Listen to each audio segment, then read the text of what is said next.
I haven't been able to do this on my own. I've had good friends and family around me.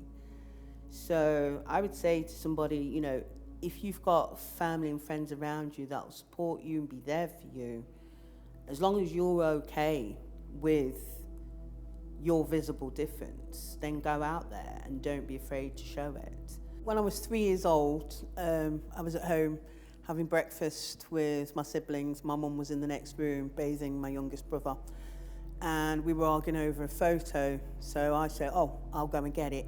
And it was on the mantelpiece where the fire was.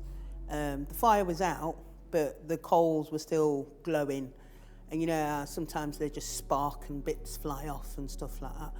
Well, just as I was leaning over to get the photo, a bit flew out, landed on my nightdress. And this was like back in the 60s where, nightdresses were made of nylon and it just fizzled. And I was just like trying to put it out like this. That's why my hands are so badly burnt as well, and my face, and my stomach and my legs and that. But when they took me to the hospital, they actually said I had a cotton vest underneath, and it wasn't even scorched. So it was just the heat from the nylon and everything. But yeah, they said I was just lucky to be alive. The thing for me, it's just normal because it's all I know. I don't, know, that I had like plain skin and then I had accident later on. It's all I've ever known. So it's what I grew up with. Family and friends were okay with it. They were used to my scars and everything. It was when I started going to school, nursery wasn't so bad, but when I started going to like junior school, secondary school, that's when it started getting really horrible. I used to get bullied. But luckily enough, my brothers and sisters were in the same school as me, and they'd kind of like come to my rescue. If somebody was pushing me around, whatever, my brother or my sister would come and, take me away or, shout at the person, like leave her alone and stuff like that. The teachers were pretty good as well. The teachers used to step in. The dinner ladies used to step in as well and that lot. But it didn't get really bad until I started going to secondary school. And that's when, I really felt like an outsider. And I did manage to get a group of friends who used to hang out with me, and, my scars wasn't a problem for them. But I got a lot of teasing from other kids. When you're in gym class, and I'll stand there and I'd be like, well, yeah, I know I'm going to be the last to be picked. But it was just one of them things, So, yeah, it wasn't a very nice time in secondary school. I think I started to accept my differences round about my teenage years. I just went through this phase of, I used to dress up, I used to go to second-hand shops and get stuff like that, which I thought was really cool. And then I just thought one day, well, if people are going to stare at me, I'll give them something to look at. And that's how I used to buy the most outrageous outfits and just walk around town. I've been through so many different phases. I didn't go full punk at one point. I did have blue tips on the end of my hairs, and that I was a goth at one point, so I had the longest extensions ever, and used to just wear a big long dress, with rosary and everything. And people used to just look at me and I'd be like, yeah, go on then, look. I don't care. And but inside, I did feel kind of like lonely, because I'm thinking, why do I have to go to these extremes sometimes just to be myself? And I don't think I actually fully embodied my scars until, I would say, recently. I've always been out there. I've always been, I studied drama, so I was like on the stage, and then I got more interested in the dance than I did the drama. And you're standing in front of an audience all the time, and I'm not here for them, I'm here for me, because I enjoy what I'm doing. And if people have a problem with it, I'm like, well, there's the door. I'm not forcing you to look at me or anything like that. There were times where I felt like I had to fight some people just to hold my head up. And that used to get really annoying. and I used to just, like, sometimes I wouldn't even want to come out the house. But then I just thought, you know what, why should I have to hide away? Because people just don't like the way that I look. I've had people say, why don't you get an operation? There is no operation out there. I lived in Germany for quite a while, and somebody suggested that the German doctors were way ahead of everybody else in the UK. Whether or not that's true or not, I don't know. But I just thought, well, maybe I'd be silly not to ask. So I actually went to a clinic where they specialise in burns, and I was told because my scars were so old, there's nothing that they can do. If I'd have come as a child, maybe they could have done something, because they've got all these laser things and whatever. Growing up here, I used to have appointments at the hospital, skin grafts, talk to the doctors. They'd promise, oh, by the time you're this age, we'll do something. By the time you're that age, we'll do something. And then when I hit 21, it was like, well, you're too old to do anything, so you're on your own, basically. And that really got me, because I always had this hope that I would look normal, you know. And so I just turned around to them and I went, so you've been lying to me all these years? And I got really angry. And there was a phase in my life where I was just angry at the world. You know, I'd go out and somebody looked at me the wrong way, I'd shout at them, or, you know, what are you looking at, and stuff like that. And it wasn't until, I would say, later in my 30s, I got married, had kids, and I thought, well, you know, I had to deal with my kids' friends, mums and dads and things like that, and deal with all of that, which I did do.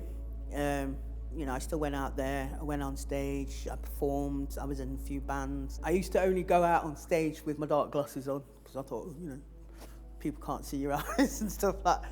And then it was like, no, I'm out here, and, you know, I am who I am, and if you don't like it, well then tough, because I'm having a great time. I enjoyed the musicians that I worked with, they were great. I mean, they're still my friends now, even though I don't live in Germany anymore. But we had such a fun time, and I just thought, why should I hide? You know, when I'm having such a great time, why should I, you know, hide away from society if society can't deal with it? I was just like, well, you know, deal with it, basically, you know, because I'm not hiding from you anymore. So now I just go out there and I just be myself. I do what I want, and if people look at me, you know, I just look back at them. If they get rude, then I just ignore them. I'm just like, whatever, you're not wasting my time. You know, I don't waste my time on people. I used to get angry, you know, when people used to, and I'd be like, now I don't get angry anymore. I'm just like, whatever, because I know I'm much better than you, and I'm doing what I want to do, and see you later, there's the door. So, yeah. Growing up, there were no role models. I mean, when I was doing contemporary dance, and I was like, can I actually make a career of this? Because I don't see anybody out there that looks like me. You know, I'd go and see a performance, Ballet Rambert or London Contemporary, whatever, and I'm like, they're all so thin and beautiful, and I don't see anybody that looks like me. So can I actually make a career out of this? So I didn't really put myself out there. I did the course and everything. And I remember we had this guest tutor. She did a project with us, and she just came up to me one time. I thought she was going to tell me off because I'd done something wrong. And she just went, you're really good. And I'm like, am I? She goes, you're really good. You just sit on the fence. And she goes, and I can see you there. And you're like, do I jump off? Do I not? And you're holding yourself back. And I was just like, she's so inside of my head or something. She just saw me, and I just thought, yeah, that is exactly how I feel. You know, I enjoy what I do, but I don't give it my all, because I'm like, well, is there, you know, a life of dance for me out there? So I enjoy it for myself, but I never really put myself out there. And it wasn't until I started getting involved in music is when I started putting myself out there. I feel at home. I think that's it with the music. I feel at home. I can be myself. The people that I hang out with, I tend to find them a lot more understanding, a lot more open-minded, more acceptable. I feel at home around creative people. I think that's what it is. And my scars is not an issue. And I think when I go out there in the everyday world, it becomes an issue, not for me, but for other people, because they don't know how to talk to me, they don't know how to approach me, they don't know what to say. You know, you can see them looking, and sometimes, you know, I'll turn around, and if I'm shopping, I'm out there shopping, and I can hear whispers and whatever, I'll just turn around, I'm like, I was in a fire. And they'd be like so shocked, like, we didn't say anything. I went, no, I know. You wanted to say something, so I was in a fire when I was 3 years old, I got burnt, and there you go. And they'd be like, oh, and then I'd just walk off. You know, I'd be like, well, whatever. I know sometimes I don't mind people asking. In fact, I'd rather people ask me what happened than try and, you know, whisper or point or whatever. Or a lot of people would have a right good old giggle. Sometimes I'd actually go up to them and go, is there anything funny? And they'd be like so shocked. And I was just like, you know, just thought I'd ask. And then I'd walk off. I mean, it doesn't cost a penny to be nice to somebody. You know, I see people who look different. You know, I'll see somebody in a wheelchair or somebody, you know, who has got like a birthmark or whatever. You know, I'll look at them, I'll smile, and I'll go about my way. And I think that's a thing that everybody can do. You know, there's no reason to be rude. There's no need to be a bully or anything like that. And it can make somebody's day just by smiling at them, you know. And sometimes I'll just go out there and, you know, I'll see somebody wearing like some funky jacket or whatever. I'll be like, I really love your jacket. And they're like, oh, thanks. You know, and then it's like, my scars are not an issue. Sometimes I'll see people looking at me in a way, and I'll go up and be like, oh, I really like your shoes. Oh, great, thanks, you know. And it completely changes the atmosphere between us, you know, and they'd see me then as a person rather than something to stare and point and look at and that. But I shouldn't have to do that, you know. I shouldn't have to do that. And no one with an invisible difference should have to do that at all. It's a shame. It's the world that we live in.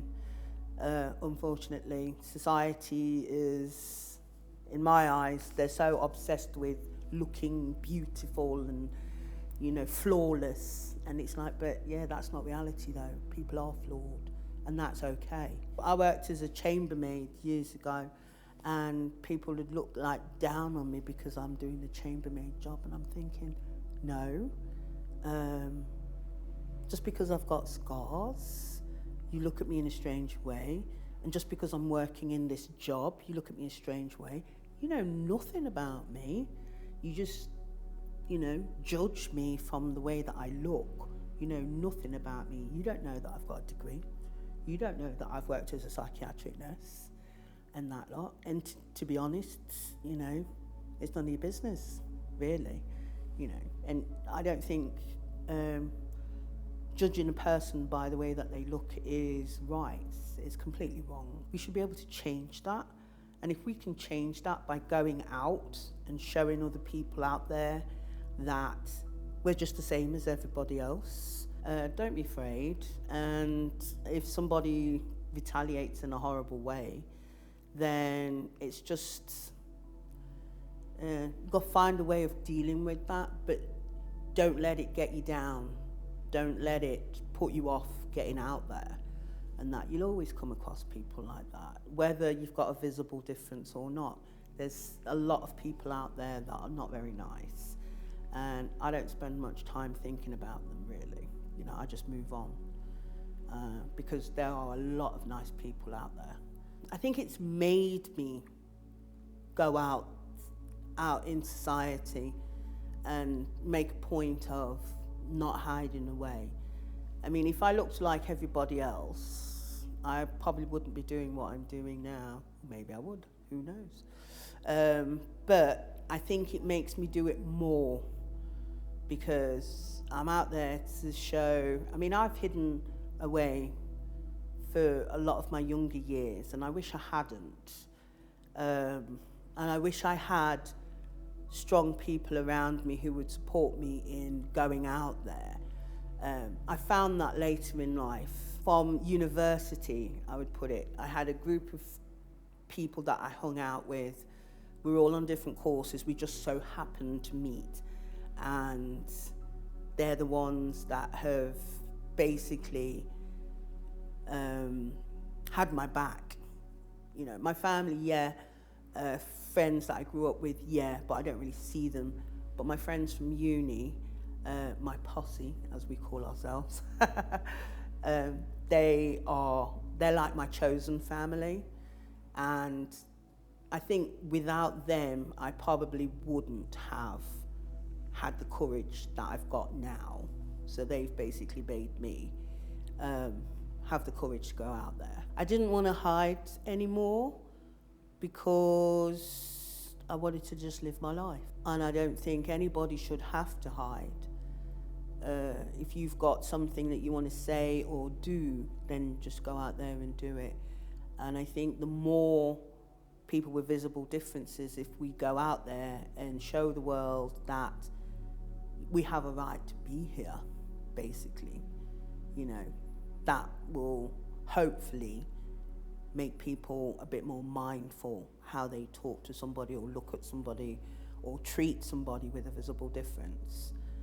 Everyone has a right to live a life. Doesn't matter what you look like.